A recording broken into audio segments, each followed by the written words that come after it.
All right, welcome to Got Witchpolice it. Radio. This is another one of these quick hit interviews, which I've been calling them micro interviews because it's kind of a way to expand the breadth of the podcast and talk to more people. I mean, I'm doing 2 episodes a week already, but these quick hits give me kind of extra content because I can't ever have enough content apparently. So the guest on this quick hit is someone I haven't talked to before, but I've been listening to your record. It's pretty cool, and I have a lot of questions for you. So I think the best way to kind of formally start this off is if you want to introduce yourself and maybe just give a bit of background about where you're coming from musically.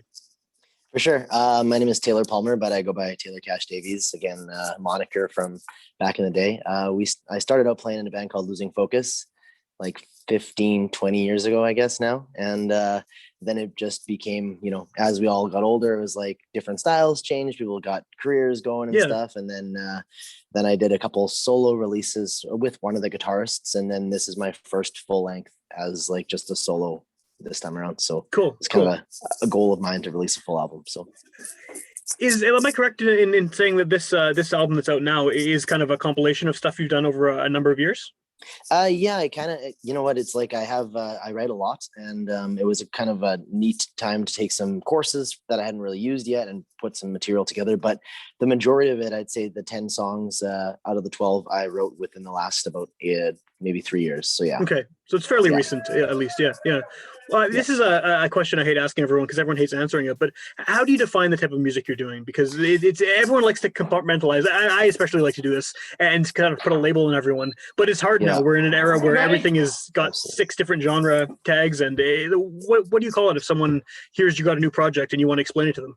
Yeah, it's tough. It's like there's kind of alternative, I feel like, is a big part. And then definitely a little bit of indie in there, just kind of with the focus on it, experimental. I don't know. But overall, I feel like it's just alternative rock because it's got some synths and stuff in there too. Okay. And alternative rock, I mean, no offense to you, it's like the vaguest genre possible, right? But I mean, I think that, those things you mentioned, like indie and alt rock and stuff, it does fit into what I've heard from the record for sure. What has it been like releasing this during a pandemic? Because it's a very different time to put out music of any kind, right? Yeah, absolutely. It's been so hard. I was planning to release it last summer and hoping that COVID was going to be one of those things in the past. Sam, do you mind just holding on 1 second? I got someone at my door here. That's no cool. problem. Sorry. Yep. Can you get out of here? I'm sorry. So my coworker who it's all good. Yeah, he looks like he's going golfing soon, so I'm not sure. But yeah, so it was tough. I released my first single last June, Misdemeanor Lives, and then I was like pumped up. We have a band, actually. Our band right now is called Sunset Junkie, a bunch of guys I jam with, and we're doing like Deftones STP covers. That's our next big project, to do like a Handsome Daughter gig. We did Rock and Roulette just before COVID. Oh, cool. Like a whole Silverchair thing. So okay. I was like, okay, put the single out. Hopefully we're playing a show end of August, early September. Nope. So I put another single out in November instead, just like kind of like a buy me time kind of thing. Yeah. But I didn't want to lose the momentum of the album, and I was also writing a ton more now. I'm actually going back to the studio in 2 weeks. So it was just like, I really wanted to play a show. Usually you need a show after you release a CD, but not this time.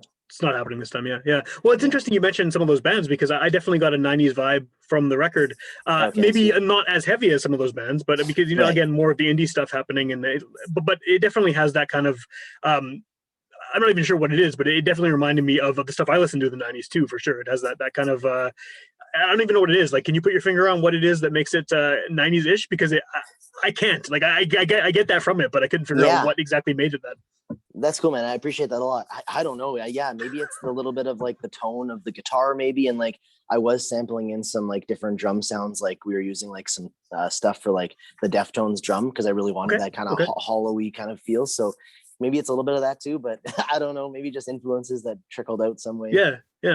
What's the kind of plan for playing some of this stuff live when you can play it live? Is it going to be, are you trying to do it as stripped down as possible as a solo artist? Or are you hoping to have full band backing you? What's the goal? Yeah, I think full band for sure. Yeah. I'd like to play a couple little outdoor gigs this summer if possible, like just me and a buddy acoustics and stuff. But I want to like make it all come to life, like with some synths. Like we've got so many synths and parts in there that I want to like really give it like kind of an electronic vibe to live, but I think would be a lot of fun.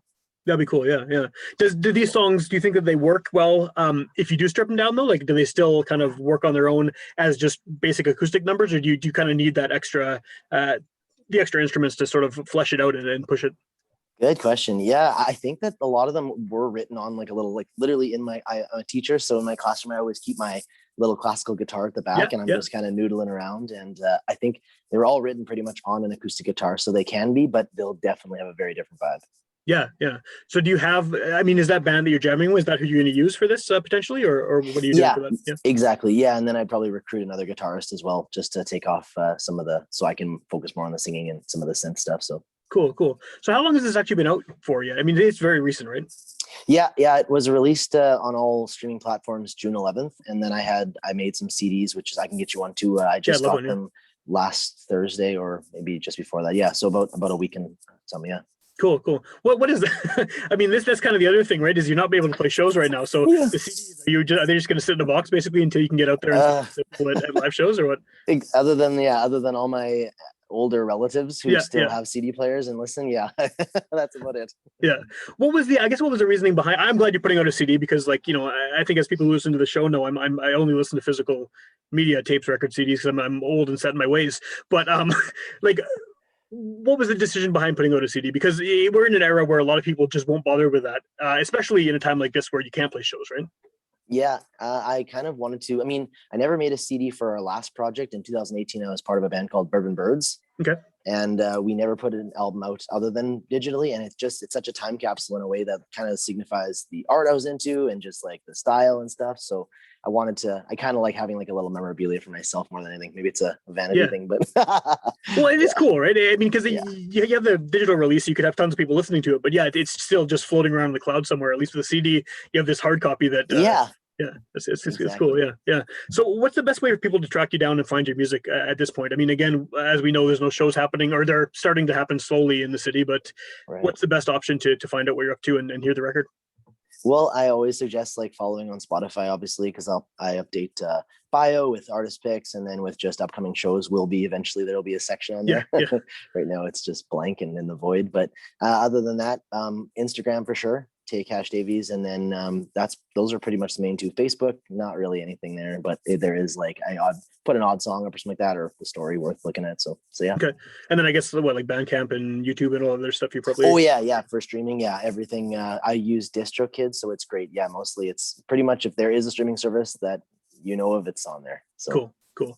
And then if someone is weird and wants to get a copy of the CD, is stuck it like me set in their ways, what's the best option? Should they just get in touch with you directly, like through Instagram or something, or? That'd be great. DM has been great. Lots of people have just been DMing me for those, and then otherwise, I'm hoping to have them at some coffee shops in the city too. So fingers crossed that I can have some at like Cafe Postal, and then maybe some like little places just to kind of bounce around. Sorry. Right on. Yeah, no, that's good. I'm glad to hear it. And like hopefully things, I mean, everyone hopes this is a thing, that things open up a little bit in the very near future and you can start doing shows and everyone can start doing shows. Do you think there's going to be kind of a bottleneck of everyone trying to get shows all at once once things open up a little bit? Like, are you concerned about that at all?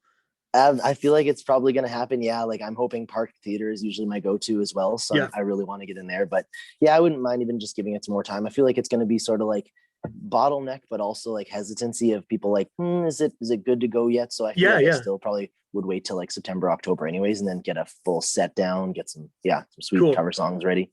Do you plan on doing like a formal release for this, or is it just kind of now it's out there, now you move on to the next stuff? Yeah, I think this was kind of the gist. I really will probably have like a re-release party at like the park or something like that. But I'm back in the studio in like another 2 weeks, and I've got a bag of songs that I'm just excited to go. And so I'm almost hoping that like the next thing would be releasing a single like every month and just kind of just keeping the momentum going. Cool. And then that way, whatever people like the best, I could play maybe like the top 3 or 4 songs plus like a mix and a bunch of some cool stuff in that. Cool.